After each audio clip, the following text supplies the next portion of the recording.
সে মৃত্যু যন্ত্রণায় কিন্তু পাচ্ছে। আমরা ইন্টারিমের যে ভয়ঙ্কর আগ্নেয় রূপ দেখতে চেয়েছিলাম, যেটা এক্সপেক্ট করেছিলাম, সেটা আমরা পাই নাই।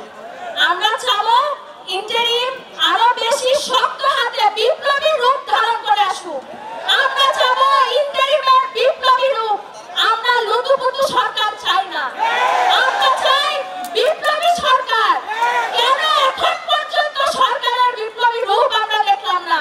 আমরা চিৎকার করবো, তাদেরও আমাদের সাথেই চিৎকার করতে হবে, তাদেরও আমাদের সাথে জনগণের সাথে একাত্মতা পোষণ করতে হবে, কারণ তারা জনগণের সরকার। আপনি আমি আপনারা আমরা চেয়েছি বলেই তারা ক্ষমতায় এসেছে। কাদের জন্য?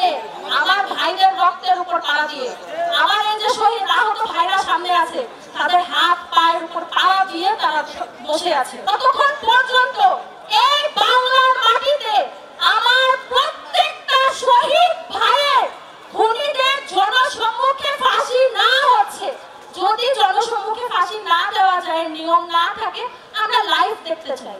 এখন প্রযুক্তির যুগ, আমরা লাইভ